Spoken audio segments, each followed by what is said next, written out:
Welcome to the bookstore. Today's book summary is on the book, The Almanack of Naval Ravikant, A Guide to Wealth and Happiness by Jorgenson. Introduction. The Almanack of Naval Ravikant by Jorgenson is a curation of Naval's wisdom shared over Twitter, interviews, blogs, etc., that covers insights about wealth and happiness. Now let's start with Chapter number 1. The Creation of Wealth. According to Naval, wealth is not money. Money is the tool used to transfer wealth. Instead, wealth is things that can earn for you and be productive, even while you sleep. Wealth is inventions, business ideas, computer programs, or products. People will buy and pay for these, even if you're not there to hand them over directly. The crux of his argument is this. You have to work hard to gain wealth, but you have to work hard the right way. You can work really hard at the wrong thing, and you'll never have a chance of getting rich. That's where specific knowledge and working in the right direction come into play. Chapter number 2.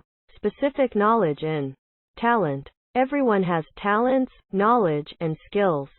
To truly build wealth, you need to figure out which talents and skills you can use to your advantage. In particular, you want specific skills that not everyone has and that you can sell in some way or another. You need to pursue your talents, hobbies, and passions. Learn how to turn them into actionable skills that people will pay for, and you'll go far. If you turn your skills into a platform, you're on the fast track towards building wealth. Chapter number 3. Wealth is a long-term game. You won't be successful overnight. You have to build that success with compound interest in many ways. Compound interest in money is how most people think about it, and it can be important. Growing your money through the magic of compound interest on investments is wonderful. Still, it's not the only thing you should focus on growing over the long term. You want to grow your character, connections, and reputation over the long term. It compounds over time when you build a connection with someone and treat them right. They're more likely to help you or work with you because they know you're someone they can count on. You need to keep working at whatever you're doing and understand that the timescales are different. You're trying to succeed over years and decades, not just in days or weeks. Chapter number 4. Leverage and Judgment. You need to gain leverage to help you apply your knowledge and talent in a way that helps you build wealth. The book itself is a form of leverage. With it, the author can teach principles to far more people than he would ever manage in a lecture hall. Media and code are the top ways to use leverage to build wealth in today's day and age. If you can create code that people want, you can leverage that software program to your advantage. If you create compelling media, you're building yourself a platform. The key to leverage is to treat it as a force multiplier. You have to use your mind to create products, systems, and ideas worth more than your simple hours of labor. Find something that you can lever to be worth 10 people's labor, or even 100 or 1,000. It's essential to have good judgment. When you make wise, long, and short-term decisions, your efforts create better results. You need to combine good judgment with well-placed leverage. Leverage is a tool to multiply your force. But you have to work hard at wisdom and judgment. If you apply a lot of force in the wrong direction, you'll do poorly. In the same way, if you pick the right direction but barely apply any force, you won't see good results. Chapter number 5. Enjoy wealth creation. Money is a necessity at a certain level, but you have the freedom to do what you want once you get past that point. You can retire, work, invest, invent, or do anything else. But how do you get there? There are 3 main ways to enjoy your life and your wealth creation. First, you can get by on passive income. This means you make enough money to cover your expenses, all without having to work anymore. Although fun, this isn't realistic for many people.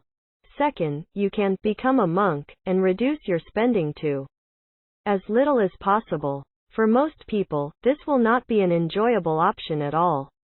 You might have some investments, but they won't pay off for a while. So, the best option is to find a job that you enjoy doing. As the saying goes, once you find that, you'll never have to work another day in your life. Be authentic to yourself and enjoy the journey. Be smart, but don't obsess over money. Chapter number 6. Happiness, the learned choice. Happiness is a matter of perspective and experience. What works for you may not work for someone else. But there are still some principles that remain the same across the board. Naval believes that happiness is an absence of desire. It's an absence of longing for things we don't or can't have. When we long for an external thing that we lack, we become unhappy because we don't have it. But we can learn to be happy and focus on the present and more important things. This can be tough, but learning to be happy is a skill you can develop. If you stop longing for what you don't have, you start building up your skills at contentment. Then, you can genuinely start being happy. Chapter number 7. How to build happiness. Like many other things, happiness is a skill. You can't just be happy, you have to work at it and find something that works for you. Everyone is different, and what makes one person happy may not work for another. Try things out and see what healthy habits make you happy. Once you find those things, start prioritizing them. Many activities reward you in the short term but sap your happiness over the long term.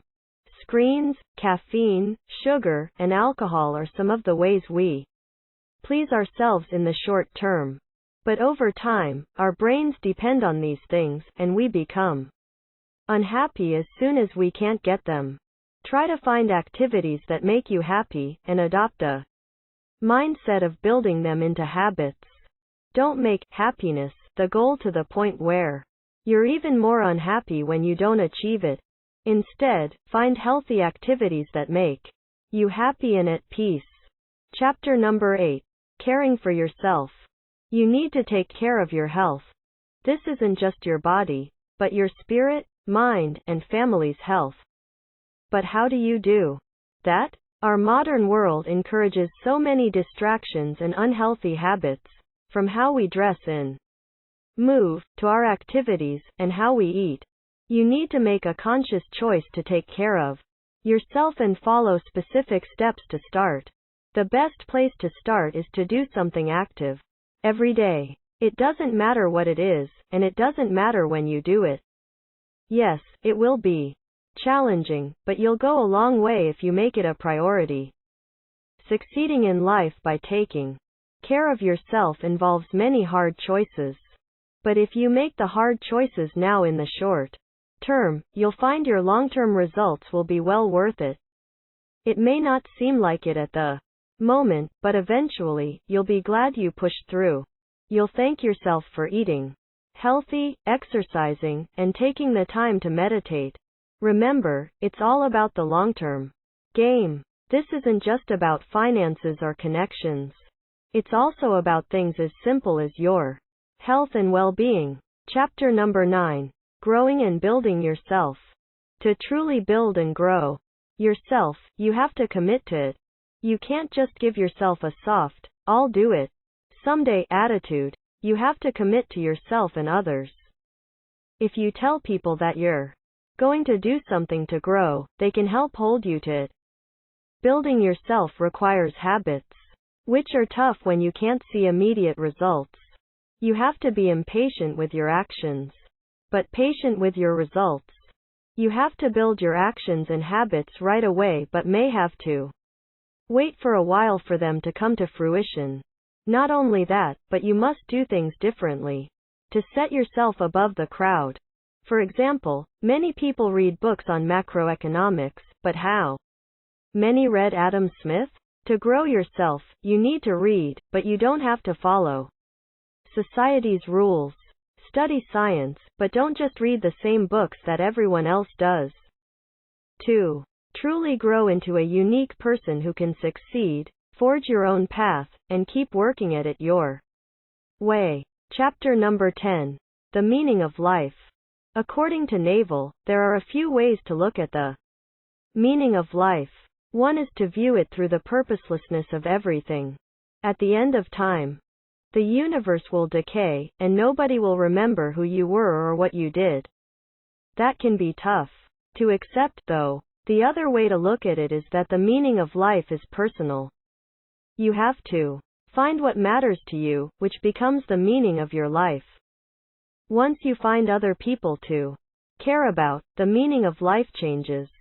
You no longer just care about yourself and what you can do. You care about your friends and family, and you want to ensure that they continue to succeed after you're gone. Whatever way you view things, you should live your life according to your values.